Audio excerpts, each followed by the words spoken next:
July മാസം 20-ാം തീയതി ഞായറാഴ്ച 3 മണിക്ക് തൃശ്ശൂർ സാഹിത്യ അക്കാദമി ഹാളിൽ സാപ്പിയൻസ് എഡ്യൂക്കേഷൻ സൊസൈറ്റിയുടെ ആഭിമുഖ്യത്തിൽ അനൂപ് ഐസക്കും ഗ്രേഷ്യസിലെ ആശിഷ് ജോണുമായിട്ട് ഒരു സംവാദം നടക്കുകയുണ്ടായി. സംവാദ വിഷയം എന്ന് പറയുന്നത് ധാർമ്മികതയുടെ അടിസ്ഥാനം ക്രിസ്തുമതമോ നിരീശ്വരവാദമോ എന്നുള്ളതാണ് സംവാദത്തിൻ്റെ വിഷയം എന്നുള്ളത്. ഈ പ്രോഗ്രാം ഞാൻ സാഹിത്യ അക്കാദമി ഹാളിൽ പോയി നേരിട്ട് കാണാനായിട്ട് ഇടയായി. അപ്പോൾ അതിൻ്റെ ഒരു റിവ്യൂ പറയുന്നതിന് വേണ്ടിയിട്ടാണ് ഞാൻ ഇന്ന് കടന്നു വന്നിരിക്കുന്നത്. സംവാദത്തിലേക്ക് കടക്കുന്നതിന് മുമ്പ് അതിൻ്റെ ഒരു പശ്ചാത്തലം ഒന്ന് പറഞ്ഞതിന് ശേഷം നമുക്ക് സംവാദത്തിൻ്റെ വിഷയത്തിലേക്കും മറ്റു കാര്യങ്ങൾ അവർ അവതരിപ്പിച്ചതിനൊക്കെ കുറിച്ച് നമുക്കൊന്ന് നോക്കാം. ഞാനൊരു 3 മണിയോട് കൂടിയാണ് സംവാദം നടക്കുന്ന സ്ഥലത്തേക്ക് എത്തിച്ചേരാനായിട്ട് ഇടയായത്. ഞാൻ എത്തുമ്പോൾ തന്നെ അവിടെ ഒരു പ്രോഗ്രാമിൻ്റെ എൻഡ് ആയിക്കൊണ്ടിരിക്കുകയായിരുന്നു. അപ്പോൾ തന്നെ അനൂപ് ഐസക്കും ആശിഷ് ജോണും അവരൊക്കെ അവിടെ എത്തിയിട്ടുണ്ടായിരുന്നു.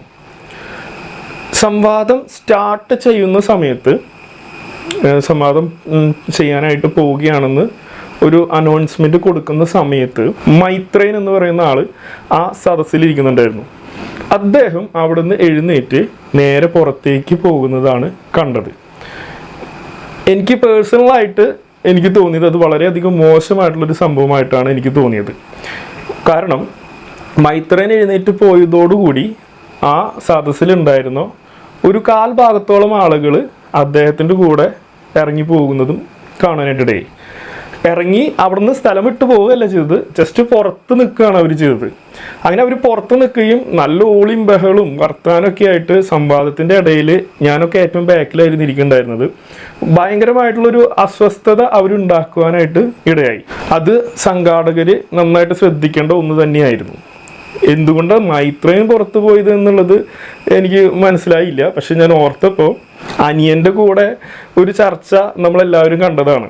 അതിൽ അത്യാവശ്യം കിളി പോയ അവസ്ഥയിലായിരുന്നു മൈത്രേൻ അവിടെ ഇരിക്കുന്നുണ്ടായിരുന്നത്. ഇനി ചേട്ടൻ്റെ ആശയം കൂടി കേട്ടിട്ട് ഉള്ള കിളി പൂണ്ടാന്ന് വിചാരിച്ചിട്ടായിരിക്കാം അദ്ദേഹം പുറത്ത് പോയിട്ടുണ്ടാവുക എന്ന് എനിക്ക് തോന്നുന്നു. മാത്രമല്ല ബാക്കിയുള്ളവർ ഒരുപക്ഷെ മൈത്രേൻ്റെ അടുത്ത് സംസാരിക്കാനും സെൽഫി എടുക്കാനോ അല്ലെങ്കിൽ പരിചയപ്പെടാനൊക്കെ ആയിട്ടായിരിക്കും പോകുന്നുണ്ടാവുക. പക്ഷേ അവിടെ മൈത്രേനും കൂടി അതിൻ്റെ ഉള്ളിൽ ഇരിക്കുമായിരുന്നെങ്കിൽ ആ സദസ്സ് ഒന്ന് നിറഞ്ഞിരിക്കേണ്ട ഒരു അവസ്ഥ വരുമായിരുന്നു എന്നുള്ളത് എനിക്ക് തോന്നിയൊരു സംഭവമാണ്. മാത്രമല്ല സംവാദത്തിൻ്റെ ഇടയിൽ ഉണ്ടായ ചില മോശം അനുഭവങ്ങളും ഞാൻ നോട്ട് ചെയ്യുകയുണ്ടായി. അതായത് ഒന്നാമതായിട്ട് മോഡറേറ്ററായിട്ട് വരുന്നത് സജീവൻ അന്തിക്കാട് എന്ന് പറയുന്ന ഒരു വ്യക്തിയാണ്. ഞാൻ ആദ്യമായിട്ടാണ് ഇവരൊക്കെ നേരിട്ട് കാണുന്നത്. അപ്പോൾ ഇദ്ദേഹം ഈ സംവാദത്തിൻ്റെ ഇടയിൽ ഈ ആശിഷ് ജോണിൻ്റെ അടുത്ത് ചോദ്യങ്ങൾ ചോദിക്കുകയും അങ്ങനെയുള്ള കാര്യങ്ങളൊക്കെ ചെയ്യുന്നത് കണ്ടിട്ടുണ്ട്. ക്ലാരിറ്റി വന്നില്ലെങ്കിൽ സൗണ്ട് പോരാ എന്ന് അങ്ങനെയൊന്നുമല്ല, കൃത്യമായിട്ട് ചോദ്യം ചോദിക്കുന്ന ഒരു അവസ്ഥയിലേക്ക് വരികയുണ്ടായി. അതൊരിക്കലും ഒരു മോഡറേറ്റർക്ക് പറ്റിയൊരു സംഭവമല്ല എന്നുള്ളത് എല്ലാവർക്കും അറിയുന്ന ഒരു സംഭവം തന്നെയാണ്. അതെന്തുകൊണ്ട് അദ്ദേഹം ചോദിച്ചത് എന്നുള്ളത് എനിക്കറിയില്ല. പക്ഷെ അത് വളരെയധികം മോശമായിട്ടുള്ളൊരു സംഭവമാണ്. ഈ സംഘാടകർ ഈ മോഡറേറ്ററൊക്കെ ആയിട്ട് വെക്കുന്ന വ്യക്തികളെ അത്യാവശ്യം ഡിബേറ്റുകളൊക്കെ നടത്തി അല്ലെങ്കിൽ അതിൻ്റെ നിയമങ്ങളൊക്കെ ഒന്ന് പാലിക്കാൻ കഴിയുന്ന ഒരു വ്യക്തിയൊക്കെ വെച്ച് കഴിഞ്ഞാൽ അവിടെ അങ്ങനെ ഒരു സിറ്റുവേഷൻ ഉണ്ടാവില്ലായിരുന്നു. അതൊരിക്കലും ചേർന്നതല്ല, മോശമായിട്ടുള്ളൊരു സംഭവമാണ്. ആശിഷ് അവിടെ കൃത്യമായിട്ട് പറയുകയുണ്ടായി, ഈ ചോദ്യം ചോദിക്കുന്നതിന് എനിക്ക് ഉത്തരം തരാൻ ആംബിയർ ഇല്ലാത്തൊരു വ്യക്തിയൊന്നല്ല, ഞാൻ കൃത്യമായിട്ട് എനിക്ക് ഉത്തരം തരാം. പക്ഷെ അത് ഇപ്പോഴല്ല, ഇങ്ങനെയല്ല ചോദിക്കേണ്ടത്, ഈ ഒരു രീതിയിലല്ല ചോദിക്കേണ്ടത് എന്നുള്ളതൊക്കെ കൃത്യമായിട്ട് പറയുകയുണ്ടായി. അത് ഒരിക്കലും മോഡറേറ്ററിൻ്റെ ഭാഗത്തു നിന്ന് വരാൻ പാടില്ലാത്തൊരു സംഭവം തന്നെയായിരുന്നു. മറ്റൊന്നെന്നുള്ളത്, ഈ സംസാരിച്ചുകൊണ്ടിരിക്കുമ്പോൾ കൂടുതലും ആശിഷിൻ്റെ സംസാര സമയത്താണ് ഈ പ്രോബ്ലങ്ങളൊക്കെ വന്നത്. അനൂപ് ഐസക്കിൻ്റെ സമയത്ത് വേദി നിശബ്ദം തന്നെയായിരുന്നു. കാരണം അത് അവർക്ക് അനുകൂലമായിട്ട് പറയുന്ന ഒരു വ്യക്തി ആയതുകൊണ്ടാണ് എന്നാണ് എനിക്ക് തോന്നുന്നത്. അപ്പോൾ ഒരു ഇങ്ങനെ നല്ല ഫ്ലോയിൽ ആശിഷ് സംസാരിച്ചുകൊണ്ടിരിക്കുന്ന സമയത്ത് ഒരു ലേഡി കയറി ആ ഫ്ലോ കളയുന്ന രീതിയിൽ പല കാര്യങ്ങളും ചോദിക്കുകയും സംവാദത്തിൻ്റെ ഇടയിലാണ്, ചോദ്യോത്തര വേളകളൊന്നുമല്ല, സംവാദത്തിൻ്റെ ഇടയിൽ അനൂപിന് മറുപടി കൊടുക്കുന്ന സമയത്തൊക്കെയാണ് ചെയ്യുന്നത്. അപ്പോൾ അത് നിങ്ങൾ ക്ലിയർ ചെയ്യണം എന്ന് പറയുമ്പോൾ സംവാദത്തിൻ്റെ മോഡറേറ്റർ ആയിരിക്കുന്ന വ്യക്തി തന്നെ പറയുന്നുണ്ട് അത് അവരല്ലേ ചോദിക്കുന്നത് എന്ന് ചോദിക്കുന്ന രീതിയിലേക്കൊക്കെ കാര്യങ്ങൾ പോകുന്നത് ആ ഒരു എന്താ പറയേണ്ടത്, അതൊക്കെ നടത്തിപ്പുകാരുടെ ഒരു തോൽവിയായിട്ട് തന്നെയാണ് എനിക്ക് മനസ്സിലായത്. പിന്നീട് അത് അവർ അടങ്ങിയിരിക്കാനൊക്കെ പറഞ്ഞ് അവരവിടെ മിണ്ടാതിരിക്കുന്ന ഒരവസ്ഥയൊക്കെ വന്നു. മറ്റൊന്ന്, ചോദ്യോത്തര വേളകളുടെ സമയത്ത് ഈ പറയുന്ന പോലെ എഴുതി കൊടുക്കുക എന്നുള്ള ഒരു സംവിധാനമായിരുന്നു. ഇപ്പോൾ എന്താ പറയുന്നത്, ശാസ്ത്രത്തെക്കുറിച്ച് പറയുന്നവർ, ശാസ്ത്രത്തിൻ്റെ പുരോഗതിയെക്കുറിച്ച് സംസാരിക്കുന്നവർ ശാസ്ത്ര പുരോഗതി യൂസ് ചെയ്യാനായിട്ട് ആദ്യം പഠിക്കേണ്ടതായിട്ടുണ്ട്. ഇപ്പം മൈക്രോഫോണൊക്കെ യൂസ് ചെയ്യാൻ വേണ്ടിയുള്ളത് ഇപ്പോഴും പഴയ പോലെ എഴുതി ചോദിക്കുന്ന ഒരു അവസ്ഥയാണ് അവിടെ നമ്മൾ കണ്ടത്. ശരിക്കും പറഞ്ഞു കഴിഞ്ഞാൽ കാണികൾക്ക് ഒരു ചോദ്യം ഒരു ഉപചോദ്യം ചോദിക്കേണ്ട ഒരു രീതിയിലേക്ക് സംവാദം അല്ലെങ്കിൽ ചോദ്യോത്തരവേള സെറ്റ് ചെയ്യേണ്ടത് അതിൻ്റെ സംഘാടകരുടെ ഒരു മിടുക്കായിരുന്നു അത് ചെയ്യേണ്ടത്. പക്ഷെ അത് അവർ ചെയ്തില്ല. ചോദ്യം എഴുതി ചോദിക്കുകയാണ്. നമ്മളൊരു ചോദ്യം ചോദിക്കുന്നു, അതിന് കൃത്യമായിട്ട് ഉത്തരവൊന്നല്ല അവർ തന്നത്. അപ്പോൾ അങ്ങനെ ചോദ്യം ഇവർ പറഞ്ഞു, നേരത്തെ തന്നെ പറഞ്ഞിട്ടുണ്ടായിരുന്നു, ചോദ്യം എഴുതി തന്നെയാണ് ചോദിക്കാനായിട്ട് പാടുള്ളൂ, അല്ലാതെ നിങ്ങൾക്ക് സംസാരിക്കാനൊന്നും പാടില്ല. ഓക്കെ, അങ്ങനെ ഒരു നിയമം അവർ വെച്ചെങ്കിൽ നമ്മളത് പാലിക്കാനായിട്ട് തയ്യാറാവേണ്ടതാണ്. എന്നാൽ ഈ പ്രോഗ്രാം കണ്ടക്ട് ചെയ്ത ആൾക്കാരുടെ കൂട്ടത്തിൽ തന്നെ ഒരു ഒരു ഒരു ഒരു മാന്യമായിട്ടുള്ള ഒരു അദ്ദേഹം കയറിയിട്ട് ചോദ്യോത്തര വേളയിലും ഇതുപോലെ ഒരു എന്താ പറയുന്നത്, ഒരു അലങ്കോലാക്കുന്ന രീതിയിൽ അല്ലെങ്കിൽ ചോദ്യം വീണ്ടും അങ്ങനെ സംസാരിക്കുന്ന രീതിയിലേക്കൊക്കെ കൊണ്ടുവന്നതും സംവാദത്തിന്റെ ഇടയിൽ വന്ന ഒരു തെറ്റായിട്ടുള്ള ഒരു സംഭവമായിരുന്നു. അപ്പോൾ അതൊക്കെ ഒന്ന് സംഘാടകർ ഒന്ന് നോക്കിയും കണ്ടൊക്കെ ചെയ്യായിരുന്നെങ്കിൽ കുറച്ചുകൂടി ബ്യൂട്ടി ആയിട്ട്, കുറച്ചുകൂടി നല്ല രസമായിട്ട് സംവാദം നടന്നേനെ എന്നുള്ളത് എനിക്ക് മനസ്സിലാക്കാനായിട്ട് ഇടയായി. ഇനി നമുക്ക് സംവാദത്തിലേക്ക് കടന്നു വരികയാണെങ്കിൽ, ധാർമ്മികയുടെ അടിസ്ഥാനം ക്രിസ്തുമതമോ നിരീശ്വരവാദമോ എന്നുള്ളതായിരുന്നു സംവാദത്തിന്റെ വിഷയം. ടോസ് വീണത് ആശിഷിനായതുകൊണ്ട് തന്നെ ആശിഷ് സ്റ്റാർട്ട് ചെയ്യുകയാണ് ഉണ്ടായത്. ആശിഷ് കൃത്യമായിട്ട് എന്താണ് ധാർമ്മികത, അത് എവിടെ നിന്നാണ് വന്നത്, എങ്ങനെയാണ് ധാർമ്മികത ക്രിസ്ത്യാനിറ്റിയിൽ ഉള്ളത്, അതുപോലെ ക്രിസ്ത്യാനിറ്റിയിൽ ഉള്ള ആ ധാർമ്മികതയുടെ ഔട്ട്കം, അതായത് അത് സൊസൈറ്റിയിലേക്ക് എങ്ങനെയാണത് അതിൻ്റെ ഔട്ട്കം വന്നത് എന്നുള്ളത് കൃത്യമായിട്ട് ആശിഷിന് അവിടെ സമർത്ഥിക്കാനായിട്ട് സാധിച്ചു. മാത്രമല്ല അത് കൃത്യമായിട്ട് തെളിയിക്കാനായിട്ട് അവിടെ ആശിഷിന് സാധിക്കുകയാണ് ഉണ്ടായത്.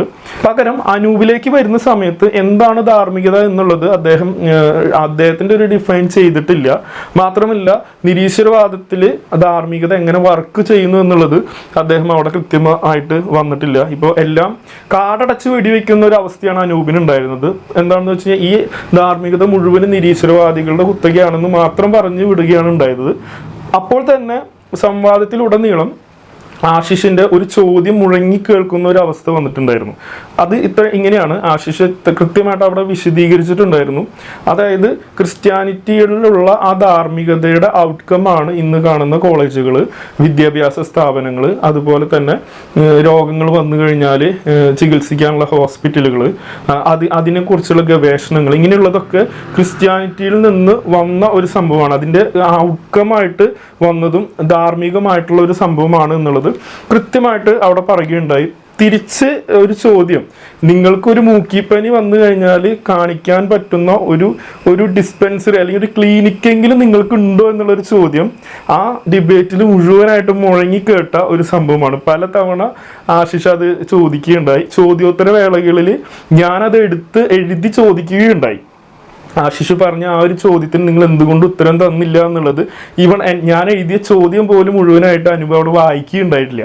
മാത്രമല്ല എന്തൊക്കെയോ ഉത്തരങ്ങൾ തന്നു പോവുകയാണ് ഉണ്ടായത്. അതാണ് ഞാൻ നേരത്തെ പറഞ്ഞത്, ഒരു മൈക്ക് കൊടുത്ത് ഒരു ചോദ്യം ഒരു ഉപചോദ്യം ചോദിക്കുന്ന രീതിയിൽ അവർ കണ്ടക്ട് ചെയ്യുകയായിരുന്നു എങ്കിൽ കുറച്ചും കൂടി ഒരു ഫ്രൂട്ട്ഫുള്ളായി മാറിയേനെ എന്നുള്ളത് നമുക്ക് ആ ഡിബേറ്റിൽ എനിക്ക് തോന്നിയൊരു സംഭവമാണ്.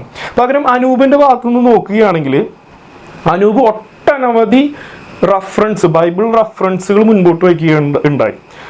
എനിക്ക് തോന്നുന്നത് ഒരു 10-30-40 റഫറൻസുകൾ മുൻപോട്ട് വെച്ചിട്ട് റിബട്ടലിന്റെ ടൈം വെറും 10 മിനിറ്റ് ആണുള്ളത്. ആ സമയത്ത് ആശിഷ് പറയുകയുണ്ടായി, നിങ്ങൾ 10 മിനിറ്റ് തന്നുകൊണ്ട് ഞാൻ 10 മിനിറ്റ് കൊണ്ട് ഞാൻ അവസാനിപ്പിക്കുകയാണ് ചെയ്യുന്നത്, എനിക്കിത് 1 മണിക്കൂർ കൊണ്ട് ഡിഫെൻഡ് ചെയ്യാനായിട്ടുള്ളത് ഉണ്ട് എന്നുള്ളത് കൃത്യമായി അവിടെ ആശിഷ് പറയുകയുണ്ടായി. കാരണം അങ്ങനെയാണ് അനൂപിന്റെ ഒരു പ്രസന്റേഷൻ എന്നുള്ളത്. കാരണം മുൻപോട്ട് വയ്ക്കുന്ന റഫറൻസുകളും വാക്യങ്ങളെല്ലാം അദ്ദേഹം വളച്ചൊടിച്ചിട്ടാണ് വിശദീകരിക്കുന്നത്. വാക്യം വായിച്ചുകൊണ്ട് അതിന്റെ കോണ്ടെക്സ്റ്റ് എന്താണെന്ന് മനസ്സിലാക്കാതെ അതിന്റെ സന്ദർഭങ്ങളും ആരോട് പറയുന്നു എന്തിനു പറയുന്നു എന്നുള്ളതൊന്നും നോക്കാതെ തന്നെ അദ്ദേഹം അതിനെ വളച്ചൊടിച്ച് വിശദീകരിക്കുകയാണ് ചെയ്യുന്നത്. അപ്പോൾ നിരീശ്വരവാദികളായ ആൾക്കാർക്ക് അല്ലെങ്കിൽ ബൈബിളിനെ കുറിച്ച് അറിയാത്ത ആൾക്കാർക്ക് ഈ ബൈബിളിൽ ഇങ്ങനെ എന്തൊക്കെയോ പ്രോബ്ലങ്ങൾ ഉണ്ട് എന്നുള്ള ഒരു കാര്യം മുഴച്ച് കേൾപ്പിക്കാൻ, അല്ലെങ്കിൽ ഇങ്ങനെ ഒരു കാര്യമുണ്ട് എന്ന് ഒരു തോന്നൽ വരുത്താനായിട്ട് ഒരുപക്ഷെ അനൂപിന് സാധിച്ചിട്ടുണ്ടായിരിക്കാം. പക്ഷേ ബൈബിൾ എന്താണെന്ന് അറിയുന്നവർക്ക്, അതിനെക്കുറിച്ച് മനസ്സിലാക്കുന്നവർക്ക്, അതിനെക്കുറിച്ച് പഠിക്കാനായിട്ട് ഗ്രഹിക്കുന്നവർക്ക് അത് കൃത്യമായിട്ട് മനസ്സിലാക്കാനായിട്ട് സാധിക്കും. ഈ വിശദീകരണങ്ങൾ മുഴുവനും വളച്ചൊടിച്ച വിശദീകരണമാണ് എന്നുള്ളത്. ഞാനൊരു ഉദാഹരണമായിട്ട് പറഞ്ഞുതരാം. ലോത്തിൻ്റെ മക്കൾ ലോത്തായിട്ട് ക്ഷയിച്ചു എന്ന് പറയുന്ന ഒരു സന്ദർഭം എടുത്തുകൊണ്ട് ഇതാണ് ബൈബിളിൻ്റെ ധാർമ്മികത, ഇതാണ് ക്രിസ്ത്യാനിറ്റിയിൽ ഉള്ളത് എന്ന് സ്ഥാപിക്കാനായിട്ടാണ് അവിടെ അനൂപ് ശ്രമിച്ചത്. ഇത്തരത്തിലുള്ള വാദങ്ങളായിരുന്നു ഒട്ടുമിക്ക എല്ലാ വാദങ്ങളും അനൂപിൻ്റെ. അത് കൃത്യമായിട്ട് അത് ഡിഫൈൻ ചെയ്യാനായിട്ട് ആശിഷിന് സാധിച്ചു എന്നുള്ളതാണ് മറ്റൊരു സംഭവം. പക്ഷെ എല്ലാ റെഫറൻസിലേക്കും പോകാനായിട്ടുള്ള ടൈം അവിടെ ഇല്ല എന്നുള്ളത് നമുക്ക് അവിടെ ആശിഷിൻ്റെ ഭാഗത്ത് നമുക്ക് കാണാൻ സാധിക്കുന്നു. കാരണം 40 റെഫറൻസ് തന്നെ എടുത്ത് വായിക്കുമ്പോൾ തന്നെ ഒരു 2 മണിക്കൂർ വേണം, അല്ലെങ്കിൽ അതിൻ്റെ വിശദീകരണം കൊടുക്കാൻ തന്നെ വേണം ഒരു 3-4 മണിക്കൂർ. അപ്പോൾ ഒരുപാട് റെഫറൻസുകൾ കൊടുത്തിട്ട് ഇതിൻ്റെ ഉള്ളിൽ ഇന്ന എന്തൊക്കെയോ പ്രോബ്ലങ്ങൾ ഉണ്ട് എന്നുള്ളത് ബൈബിൾ വായിക്കാത്തതും ബൈബിളിനെ കുറിച്ച് അറിയാത്തതും ഉള്ള ആൾക്കാരിലേക്ക് എത്തിക്കാനായിട്ട് അനൂപ് നന്നായിട്ട് ശ്രമിച്ചു എന്നുള്ളത് ആ ഡിബേറ്റിൽ നമുക്ക് മനസ്സിലായ ഒരു സംഭവമാണ്.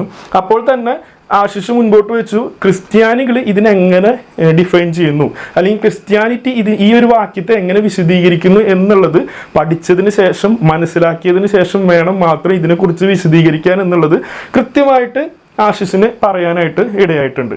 അവസാനം മോഡറേറ്റർ തന്നെ പറയുന്ന ഒരു അവസ്ഥ വന്നിട്ടുണ്ടായിരുന്നു.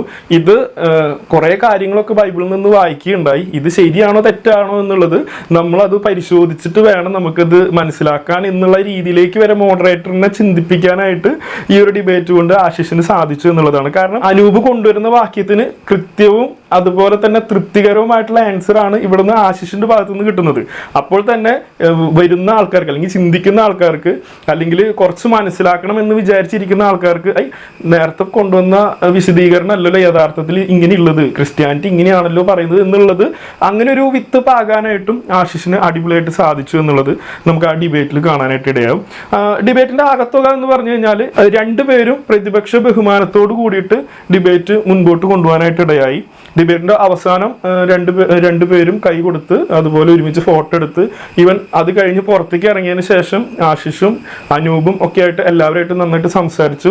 അവരുടെ ഒക്കെ അടുത്ത് എനിക്കും സംസാരിക്കാനായിട്ട് ഇടയായി. കുറച്ചധികം നേരം, അതായത് ഒരു അരമണിക്കൂറിൻ്റെ അടുത്തോളം എനിക്ക് തോന്നുന്നു പുറത്ത് ഇവർ സംസാരിച്ചു. നല്ലൊരു സൗഹൃദത്തിൽ കൂടിയാണ് പിരിയാനായിട്ട് ഇടയായത്.